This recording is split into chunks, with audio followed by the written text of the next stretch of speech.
ನಮಸ್ತೆ. ಶ್ರೀ ರಾಘವೇಂದ್ರ ಚಾನಲ್ಗೆ ನಿಮಗೆ ಸ್ವಾಗತ. ನಾವು ಇವತ್ತು ಕಾಫಿ ಕಪ್ ರೀಡಿಂಗನ್ನು ನೋಡೋಣ.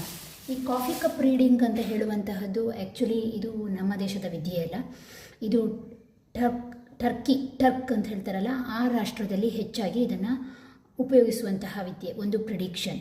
ಇದರಲ್ಲಿ ಏನು ಮಾಡ್ತಾರೆ ಅಂದರೆ, ಕಾಫಿ ಡಿಕಾಕ್ಷನನ್ನು ಉಪಯೋಗಿಸ್ಕೊಂಡು ಪ್ರಸ್ತುತವಾಗಿ ರಿಲೇಷನ್ಶಿಪ್ ಆಗಿರ್ಬೋದು, ಫ್ಯಾಮಿಲಿ ಆಗಿರ್ಬೋದು, ಬಿಸ್ನೆಸ್ ಆಗಿರ್ಬೋದು, ಅಥವಾ ನಿಮ್ಮ ಉದ್ಯೋಗ ಆಗಿರ್ಬೋದು, ಯಾವುದೇ ವಿಚಾರವನ್ನು ಕೂಡ ಇದರಲ್ಲಿ ಪ್ರಿಡಿಕ್ಷನ್ ತೆಗಿಲಿಕ್ಕಾಗುತ್ತೆ.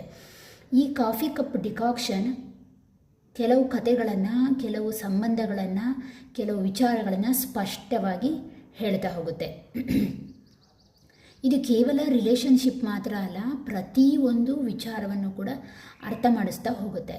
ಇದಕ್ಕೆ ಸ್ವಲ್ಪ ಡೀಪ್ ಥಿಂಕಿಂಗ್ ಬೇಕು ಈ ಕಾಫಿ ಕಪ್ ರೀಡಿಂಗಿಗಾಗಿ. ಓಕೆ, ಈಗ ನಾನಿಲ್ಲಿ ಕಾಫಿ ಕಪ್ ರೀಡಿಂಗಿಗೋಸ್ಕರ ಕೆಲವು ರಿಚುವಲ್ಸನ್ನು ಮುಂಚಿತವಾಗಿ ಮಾಡಿಟ್ಟಿದ್ದೇನೆ. ಯಾಕೆಂದರೆ ಅದನ್ನು ಎಲ್ಲನೂ ವಿಡಿಯೋ ಮಾಡಲಿಕ್ಕೆ ಸಾಧ್ಯ ಇಲ್ಲ. ಮುಂಚಿತವಾಗಿ ನಾನು ಅದನ್ನು ಮಾಡಿಟ್ಟಿದ್ದೇನೆ.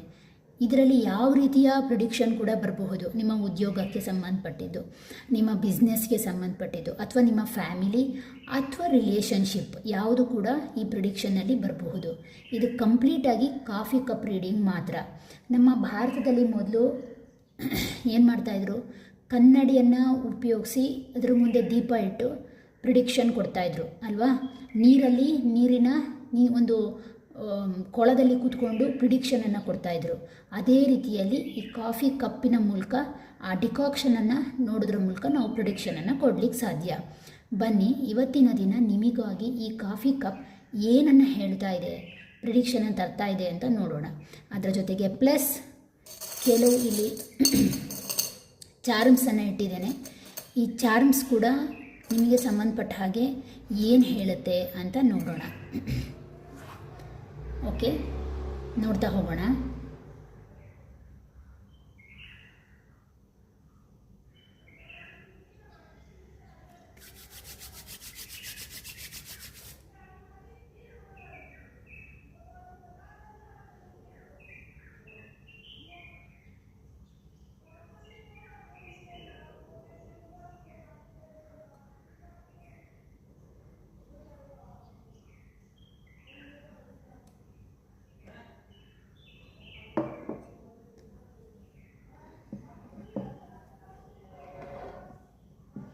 ಕಾಣಿಸ್ತಾ ಇದೆ ಅಂತ ಅಂದ್ಕೊಳ್ತೇನೆ.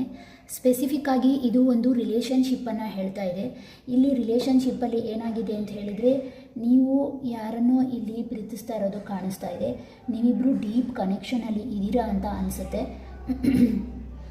ನಿಮಗೆ ಅವ್ರು ಗಿಫ್ಟ್ ಕೊಡೋದು, ನೀವು ಅವ್ರಿಗೆ ಗಿಫ್ಟ್ ಕೊಡೋದು, ಈ ರೀತಿಯಾಗಿ ತುಂಬಾ ಒಬ್ರನ್ನೊಬ್ಬರು ನೀವು ಹಚ್ಕೊಂಡಿದ್ದೀರಾ. ಎಸ್, ಹೌದು, ಒಬ್ರನ್ನೊಬ್ಬರು ತುಂಬಾ ಹಚ್ಕೊಂಡಿದ್ದೀರಾ ಅಂತ ಅನಿಸುತ್ತೆ. ಮೀಟ್ ಮಾಡೋದು ಎಲ್ಲ ಮಾಡ್ತಾ ಇದ್ರಿ ಅಂತ ಅನಿಸುತ್ತೆ. ಯಾಕೆ ಅಂತ ಹೇಳಿದ್ರೆ, ಇಲ್ಲಿ ಯಾರ್ದೋ ಥರ್ಡ್ ಪರ್ಸನ್ ಎಂಟ್ರಿ ಆಗಿದೆ, ಮೇಲ್ ಪರ್ಸನ್ಗೆ ಸಂಬಂಧಪಟ್ಟ ಹಾಗೆ. ಆದ್ದರಿಂದಾಗಿ ಈ ಕಾಂಟ್ಯಾಕ್ಟಲ್ಲಿ ಸ್ವಲ್ಪ ಕಿರಿಕಿರಿ ಶುರುವಾಗಿದೆ. ಕೆಲವರಿಗೆ ಇಲ್ಲಿ ಏನಾಗಿದೆ ಅಂತ ಹೇಳಿದ್ರೆ, ಮಧ್ಯ ಒಂದು ಬ್ರೇಕ್ ಥರ ಕಾಣಿಸ್ತಾ ಇದೆ ಅಂದ್ಕೊಳ್ತೇನೆ. ಮಾತು ಬಿಟ್ಟು ಹೋಗಿದೆ, ಮಾತಾಡ್ತಾ ಇಲ್ಲ. ಯಾವುದೋ ವಿಚಾರದಲ್ಲಿ ಕೂಡ ಸ್ವಲ್ಪ ಜಗಳ ಕೂಡ ಆಗಿದೆ. ಪ್ರಮುಖವಾಗಿ ನೀವು ಇಲ್ಲಿ ಫೀಮೇಲ್ ಪರ್ಸನ್ ಸ್ವಲ್ಪ ರಿಚ್ ಆಗಿರೋದನ್ನು ಕಾಣಿಸ್ತಾ ಇದೆ. ಯಾಕೆಂದರೆ ಆ ಲೇಡಿ ಇಲ್ಲಿ ಹ್ಯಾಟ್ ಹಾಕ್ಕೊಂಡಿದ್ದಾರೆ, ಹಾಗಾಗಿ ಸ್ವಲ್ಪ ರಿಚ್ ಅಂತ ಅನಿಸುತ್ತೆ.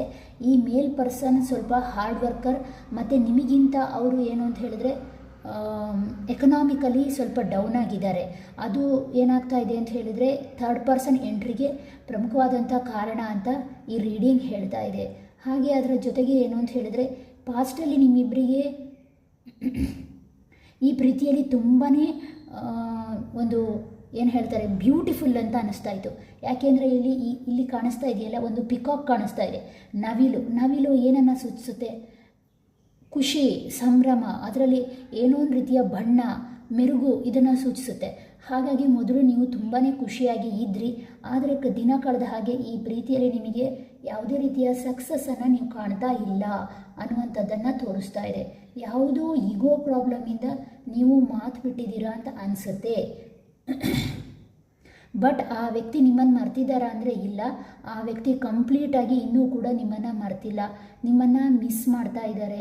ನೀವು ಕೊಟ್ಟಿರುವಂತಹ ಗಿಫ್ಟ್ ಆಗಿರ್ಬೋದು, ಅಥವಾ ನಿಮ್ಮ ಜೊತೆ ಕಳೆದಿರುವಂತಹ ಸಮಯವನ್ನು ಮೆಲುಕು ಹಾಕ್ತಾ ಇದ್ದಾರೆ. ಅದಕ್ಕೋಸ್ಕರ ಅವರು ಪುನಃ ನಿಮ್ಮನ್ನು ಕಾಂಟ್ಯಾಕ್ಟ್ ಮಾಡುವಂತಹ ಸಾಧ್ಯತೆ ಇದೆ. ಬಟ್ ಸ್ಲೋ, 3 ವೀಕ್ಸ್ ತೊಗೊಳ್ಬೋದು, 3 ಮಂತ್ಸ್ ಕೂಡ ತಗೊಳ್ಬಹುದು ಅಂತ ಈ ಕಾಫಿ ಕಪ್ ಹೇಳ್ತಾ ಇದೆ. ನಿಮಗೆ ಕಾಣಿಸ್ತಾ ಇದೆಯಲ್ಲ, ಇಲ್ಲೊಬ್ಬರು ಲೇಡಿ ಇದ್ದಾರೆ, ಇಲ್ಲೊಬ್ಬರು ಜೆಂಟ್ಸ್ ಇದ್ದಾರೆ. ಅವರು ಹೇಗೆ ಯಾವ ರೀತಿಯಾಗಿ ಗಿಫ್ಟ್ ಕೊಡ್ತಾ ಇರೋದು ಕಾಣಿಸ್ತಾ ಇದೆ ಅಂತ ಅಂದ್ಕೊಳ್ತೇನೆ.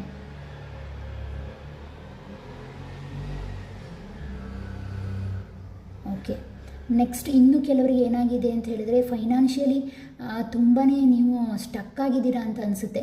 ಯಾವುದೇ ಪ್ರೋಗ್ರೆಸ್ ಕಾಣಿಸ್ತಾ ಇಲ್ಲ. ಬಿಸ್ನೆಸ್ ವಿಚಾರದಲ್ಲಿಯೂ ಕೂಡ ಅಷ್ಟೇ ಅದೇ ರೀತಿ ಇದೆ, ಏನು ಬದಲಾವಣೆ ಬರ್ತಾ ಇಲ್ಲ, ನಿಮಗೆ ಗ್ರೋತ್ ಇಲ್ಲ. ಆದ್ದರಿಂದಾಗಿ ಸ್ವಲ್ಪ ಇದು ಕಿರಿಕಿರಿ ಅಂತ ಅನ್ನಿಸ್ತಾ ಉಂಟು ಈ ಬಿಸ್ನೆಸ್ ನಿಮಗೆ. ಓಕೆ, ನೆಕ್ಸ್ಟ್ ಇನ್ನೇನಾದರೂ ಇದೆಯಾ ನೋಡೋಣ.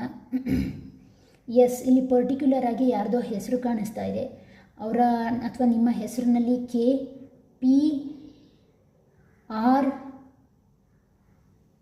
ಈ 3 ಅಕ್ಷರಗಳು ಪ್ರಮುಖವಾಗಿ ಕಾಣಿಸ್ತಾ ಇದೆ.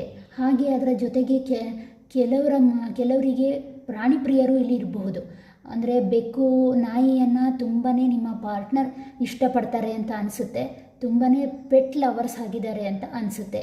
ಇದೆಲ್ಲ ಏನು ತೋರಿಸುತ್ತೆ ಅಂದರೆ ಕೆಲವು ಸೈನ್ಗಳನ್ನು ತೋರಿಸ್ತಾ ಇದೆ. ಹಾಗೆ ಅದರ ಜೊತೆಗೆ ಇನ್ನೇನು ಹೇಳುತ್ತೆ ನೋಡೋಣ, ಸ್ವಲ್ಪ ಡೀಪಾಗಿ ಥಿಂಕ್ ಮಾಡೋಣ.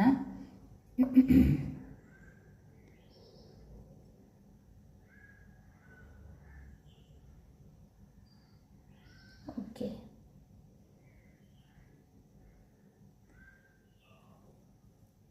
ಎಸ್, ನೀವು ಉದ್ಯೋಗದಲ್ಲಿದ್ದೀರಾ, ಅವರು ಉದ್ಯೋಗದಲ್ಲಿದ್ದಾರೆ. ಬಟ್ ನಿಮ್ಮ ಉದ್ಯೋಗಕ್ಕೆ ಹೋಲಿಸ್ಕೊಂಡಾಗ ನೀವು ಫ್ಯಾಷನ್ ಡಿಸೈನರ್ ಕೋರ್ಸನ್ನು ಮಾಡ್ತಿರ್ಬೋದು, ಅಥವಾ ಯಾವುದಾದ್ರು ಆರ್ಟಿಗೆ ಸಂಬಂಧಪಟ್ಟಿದ್ದು, ಅಂದರೆ ಡ್ಯಾನ್ಸ್, ಭರತನಾಟ್ಯ, ಆ ರೀತಿಯ ಒಂದು ಕಲೆಗಳಲ್ಲಿ ತುಂಬ ಆಸಕ್ತಿ ವಹಿಸಿರ್ಬೋದು. ನಿಮ್ಮ ಆ ಒಂದು ಏನಂತ ಹೇಳಿದ್ರೆ ಆರ್ಟ್ ಸಂಬಂಧಪಟ್ಟಂತಹ ಎಜುಕೇಷನ್ ಇದೆಯಲ್ಲ, ಅದರಿಂದ ಅವರು ನಿಮ್ಮ ಪಾರ್ಟ್ನರ್ ತುಂಬಾ ಅಟ್ರ್ಯಾಕ್ಟ್ ಆಗಿದ್ದು ಅಂತ ಅನಿಸುತ್ತೆ. ಓಕೆ, ನೆಕ್ಸ್ಟ್ ಏನಾದರೂ ಇದೆಯಾ ಅಂತ ನೋಡಿದ್ರೆ, ಎಸ್, ಇಲ್ಲಿ ಸ್ಪಷ್ಟವಾಗಿ 3rd ಪರ್ಸನ್ ಎಂಟ್ರಿ ಆಗಿರೋದು ಕಾಣಿಸ್ತಾ ಇದೆ. ಆ ವ್ಯಕ್ತಿ ಏನಾಗಿದೆ ಅಂತ ಹೇಳಿದ್ರೆ, ನಿಮ್ಮ ವ್ಯಕ್ತಿಯ ಕಡೆಯಿಂದ ಮಾತಾಡಿ ಅದು ರಿಲೇಷನ್ಶಿಪ್ಪಿಗೆ ತಾಗಿರಬಹುದು ಅಂತ ಅನಿಸುತ್ತೆ. ಪ್ಲಸ್ ಅವರ ಈಗೋ ಪರ್ಸ್ನಾಲಿಟಿ ಕೂಡ ಇಲ್ಲಿ ಗಲಾಟೆಗೆ ಮೇಯ್ನಾಗಿ ಕಾರಣವಾಗಿದೆ. ಓಕೆ, ಎಸ್, ಬೇರೆ ಏನು ಹೇಳಲಿಕ್ಕೆ ಇಷ್ಟಪಡ್ತಾರೆ ನೋಡೋಣ. ಬೇರೇನಾದರೂ ಇದೆಯಾ?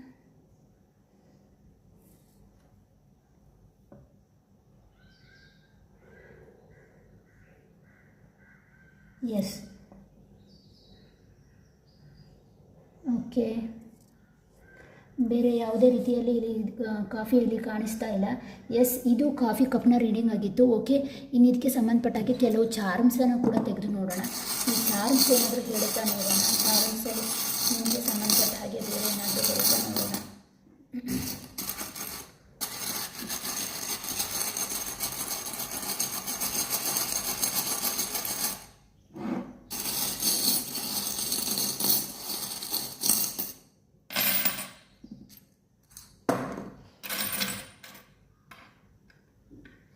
ಎಸ್, ಇದು ನೋಡಿ ಅದನ್ನೇ ಹೇಳ್ತಾ ಇದೆ. ಬ್ಯೂಟಿಫುಲ್ ಆಗಿರುವಂಥ ಒಂದು ಬಟರ್ಫ್ಲೈ ಬಂದಿದೆ. ಮೊದಲು ನಿಮ್ಮ ಪಾಸ್ಟಲ್ಲಿ ಪ್ರೀತಿ ಬಟರ್ಫ್ಲೈ ಥರನೇ ಇತ್ತು, ಹೂವಿನ ಥರ ನಿಮ್ಮನ್ನು ಸ್ಮೂತಾಗಿ ಅವರು ಹ್ಯಾಂಡಲ್ ಮಾಡ್ತಾಯಿದ್ರು, ಅಷ್ಟೇ ಪ್ರೀತಿಸ್ತಾಯಿದ್ರು ಅಂತ ಹೇಳ್ತಾ ಇದೆ. ಎಸ್, ನಿಮಗೆ ಅವರು ಗಿಫ್ಟನ್ನು ತಂದು ಕೊಡ್ತಾಯಿದ್ರು, ನೀವು ಅವರಿಗೆ ಗಿಫ್ಟನ್ನು ಕೊಡ್ತಾಯಿದ್ರಿ, ಅಷ್ಟೇ ಪ್ರೀತಿ ಇತ್ತು ನಿಮ್ಮ ವಿಚಾರದಲ್ಲಿ ಅಂತ. ಎಸ್, ಅಲ್ಲೂ ಕೂಡ ಬರ್ಡ್ಸ್ ಕಾಣಿಸುತ್ತಲ್ಲ, ಇಲ್ಲೂ ಕೂಡ ಬರ್ಡ್ ಬಂದಿದೆ. ಎಸ್, ನೀವಿಬ್ಬರು ತುಂಬಾ ಪ್ರೀತಿಸ್ತಾ ಇದ್ರಿ ಅನ್ನೋದಕ್ಕೆ ಇದು ಸಾಕ್ಷಿ. ಓಕೆ, ನೆಕ್ಸ್ಟ್, ಎಸ್, ಇಲ್ಲೊಂದು ಚೇಳು ಬಂದಿದೆ. 3rd ಪರ್ಸನ್ ಎಂಟ್ರಿ ಆಗಿದೆ. ಅಥವಾ ನಿಮ್ಮ ನಡುವಲ್ಲಿ ಯಾರೋ ಒಬ್ಬರು ಮಾತಲ್ಲಿ ಶಾರ್ಪಾಗಿ ಮಾತಾಡಿರ್ಬೋದು, ಅಥವಾ ಯಾವುದೋ ಥರ್ಡ್ ಪರ್ಸನ್ ಅಂತ ಹೇಳಿದಾಗ ವ್ಯಕ್ತಿನೇ ಆಗಬೇಕು ಅಂತಿಲ್ಲ, ಯಾವುದೋ ಈಗೋಯಿಸ್ಟಿಕ್ ವಿಚಾರನೂ ಆಗಿರ್ಬೋದು. ಇದರಿಂದಾಗಿ ಮಾತು ಕಟ್ಟಾಗಿದೆ ಅಂತ ಇದು ಹೇಳ್ತಾ ಇದೆ. ಓಕೆ, ನೆಕ್ಸ್ಟ್, ಸ್ಟಾರ್ ಫಿಶ್ ಬಂದಿದೆ. ಸ್ಟಾರ್ ಫಿಶ್ ಬಂದ ಕಾರಣ ಎಸ್, ಈ ಪ್ರೀತಿಗೆ ಬ್ಲೆಸ್ಸಿಂಗ್ ಇದೆಯಾ? ಎಸ್, ಬ್ಲೆಸ್ಸಿಂಗ್ ಇದೆ. ಕಂಪ್ಲೀಟಾಗಿ ಈ ಪ್ರೀತಿ ಬ್ರೇಕಪ್ ಆಗಿಲ್ಲ ಅಂತ ಹೇಳ್ತಾ ಇದೆ. ಓಕೆ, ನೆಕ್ಸ್ಟ್, ಓಕೆ, ಪ್ಯಾರೋಟ್ ನಾನು ಹೇಳಿದ್ನಲ್ಲ, ನವಿಲು ಪುನಃ ಕಾಣಿಸ್ಕೊಳ್ತಾ ಇದೆ. ಈ ಪ್ರೀತಿ ತುಂಬಾ ಎಂಥದ್ದು ಅಂತ ಹೇಳಿದ್ರೆ ನಿಮ್ಮ ಪ್ರಕಾರ ಡಿವೈನ್ ಅಂತ ನೀವು ಅಂದ್ಕೊಂಡಿದ್ದೀರಾ. ತುಂಬಾ ಈ ಪ್ರೀತಿಯಲ್ಲಿ ಮೊದಲು ರಂಗಿತ್ತು ಅಂತ ಹೇಳ್ತಾ ಇದ್ದಾರೆ. S, very nice. ಇನ್ಫಿನಿಟಿ ಬಂದಿದೆ. ಹಾಗಾದ ಕಾರಣ ಈ ಪ್ರೀತಿಗೆ ಬ್ಲೆಸ್ಸಿಂಗ್ ಕೂಡ ಸಿಗ್ತಾ ಇದೆ. ಮತ್ತು ನೆಕ್ಸ್ಟ್ ಓಕೆ, ಪುನಃ ಅದೇ ರೀತಿಯಲ್ಲಿ ನೋಡಿ, ಇದು ಕಾಣಿಸುತ್ತಲ್ಲ ಮ್ಯಾಜಿಕ್ ಬೌಲ್ ಬರುತ್ತಲ್ಲ, ಅದು ಈ ಮ್ಯಾಜಿಕ್ ಬೌಲ್ ಕೂಡ ಅದನ್ನೇ ಹೇಳ್ತಾ ಇದೆ. ನಿಮ್ಮ ಪ್ರೀತಿಯಲ್ಲಿ ತುಂಬಾ ಮ್ಯಾಜಿಕ್ಸ್ಗಳು ನಡೆಯುತ್ತೆ ಅಂತ ಹೇಳ್ತಾ ಇದೆ. ಹಾಗೆ ಅದ್ರ ಜೊತೆಗೆ ಇಲ್ಲೊಂದು ಆನೆ ಪೆಂಡೆಂಟ್ ಬಂದಿದೆ. ಪೆಟ್ ಲವರ್ಸ್ ಆಗಿದ್ದಾರೆ ನಿಮ್ಮ ಕಡೆ, ನಿಮ್ಮ ಪಾರ್ಟ್ನರ್ ಅಂತ ಹೇಳುವಂಥದ್ದನ್ನು ಪುನಃ ಕನ್ಫರ್ಮೇಷನ್ ಆಗಿ ಬಂದಿದೆ. ಓಕೆ, ವೇಲ್ ಬಂದಿದೆ. ವೇಲ್ ಏನು ಹೇಳ್ತೆ ಅಂದರೆ ಇದು ಸ್ಮೂತಾಗಿಲ್ಲ, ಈ ರಿಲೇಷನ್ಶಿಪ್ ತುಂಬಾ ಸ್ಮೂತಾಗಿಲ್ಲ.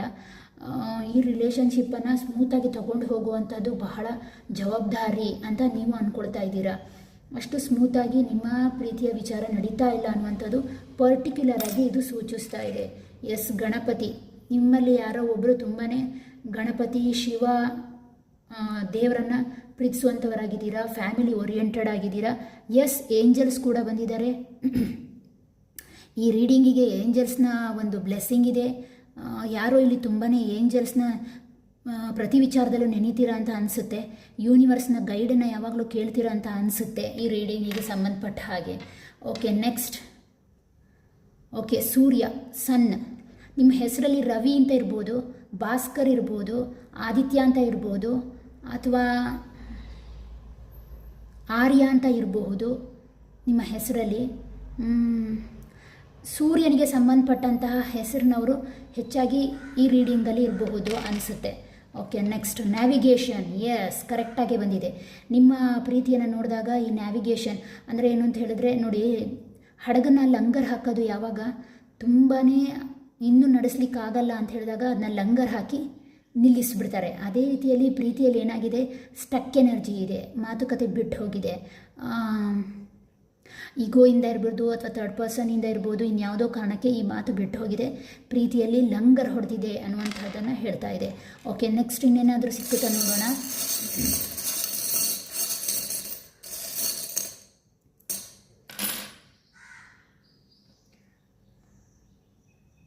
ಶಶಿ. ಓಕೆ, ಹೂವಿಗೆ ಸಂಬಂಧಪಟ್ಟ ಹೆಸರುಗಳು ಕೂಡ ನಿಮ್ಮ ವ್ಯಕ್ತಿಯ ಹೆಸರಾಗಿರ್ಬೋದು, ಮೇಲ್ ಆಗಿರ್ಬೋದು, ಫೀಮೇಲ್ ಆಗಿರ್ಬೋದು. ಓಕೆ, ಕಪ್ಪೆ ಚಿಪ್ಪು. ಓಕೆ, ಇಲ್ಲಿ ಸಮುದ್ರದ ಸೀದು ಜಾಸ್ತಿ ಕಂಡುಬರೋದ್ರಿಂದ ನೀರಿಗೆ ಸಂಬಂಧಪಟ್ಟಿದ್ದೇ ಜಾಸ್ತಿ ಕಂಡುಬರ್ತಾ ಇದೆ. ನೀವು ತುಂಬ ಟ್ರಾವೆಲ್ಲು ಮಾಡುವಂತಹ ಇಚ್ಛೆ ಇರುವವರು ಅಂತ ಅನಿಸುತ್ತೆ. ಅವ್ರ ಜೊತೆ ಎಲ್ಲೋ ನೀವು ದೂರದ ಪ್ರಯಾಣ ಕೂಡ ಮಾಡಿದ್ದೀರಾ ಅಂತ ಅನಿಸುತ್ತೆ. ಓಕೆ, ಈಗಲ್ ಇಲ್ಲೊಂದು ಗೂಬೆ ಬಂದಿದೆ. ಇದು ಗೂಬೆ ಕೂಡ ಕಾಣಿಸುತ್ತಲ್ವಾ, ಇಲ್ಲಿರೋದು ಗೂಬೆ, ಇಲ್ಲಿರೋದು ಗೂಬೆ. ಎಸ್, ಪ್ರೊಟೆಕ್ಷನ್ ಇದೆ, ನಿಮಗೆ ಪ್ರೊಟೆಕ್ಷನ್ ಇದೆ. ಪ್ಲಸ್ ಅದರ ಜೊತೆಗೆ ಇಲ್ಲಿ ಕೆಲವರು ಶಕ್ತಿ ದೇವತೆಯನ್ನು ನಂಬುವರು ಕೂಡ ಈ ರೀಡಿಂಗ್ನ ನೋಡ್ತಾ ಇದ್ದೀರಾ.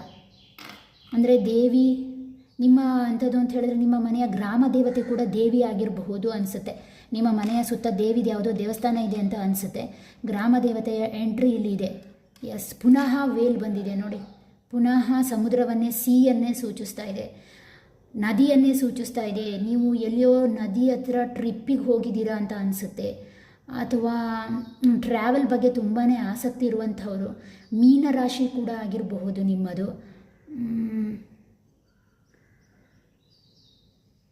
ಮೀನರಾಶಿ ಕೂಡ ಇಲ್ಲಿ ಆಗಿರಬಹುದು ಅಂತ ಅನಿಸುತ್ತೆ.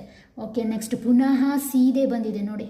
ಪುನಃ ಸ್ಟಾರ್ ಫಿಶೇ ಬಂದಿದೆ. ಹಾಗಾದ ಕಾರಣ ನೋ ಡೌಟ್ ನಿಮಗೆ ಸಮುದ್ರ ಅಂದರೆ ತುಂಬ ಇಷ್ಟ.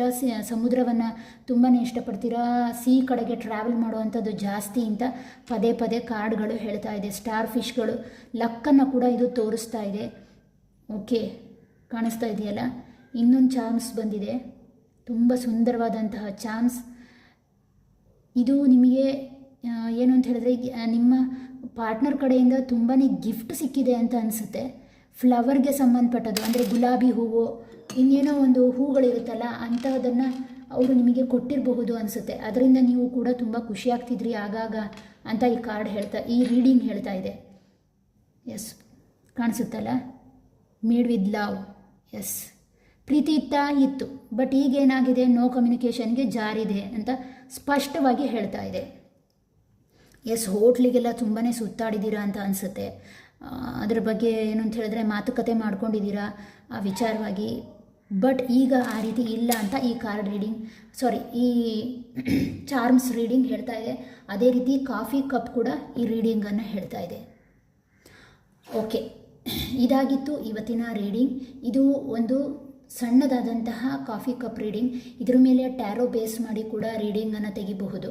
ಹಾಗೆ ಅದರ ಜೊತೆಗೆ ಚಾರ್ಮ್ಸ್ ಎಲ್ಲವನ್ನು ಕೂಡ ಉಪಯೋಗಿಸಿ ಕೂಡ ರೀಡಿಂಗನ್ನು ಮಾಡಬಹುದು. ಮುಂದೆ ಆ ರೀಡಿಂಗನ್ನು ತರೋಣ. ಸದ್ಯಕ್ಕೆ ಇದನ್ನು ನೋಡಿದ್ದಕ್ಕೆ ನಿಮಗೆ ಹೃತ್ಪೂರ್ವಕವಾದಂತಹ ಧನ್ಯವಾದಗಳು. ಯಾರೆಲ್ಲ ನನ್ನ ಚಾನಲ್ನ ಸಬ್ಸ್ಕ್ರೈಬ್ ಮಾಡ್ಕೊಂಡಿದ್ದೀರೋ ಅವರಿಗೂ ಕೂಡ ಧನ್ಯವಾದ. ವ್ಯೂವರ್ಸ್ ಕಮೆಂಟ್ ಕೊಟ್ಟವ್ರಿಗೂ ಕೂಡ ಧನ್ಯವಾದ.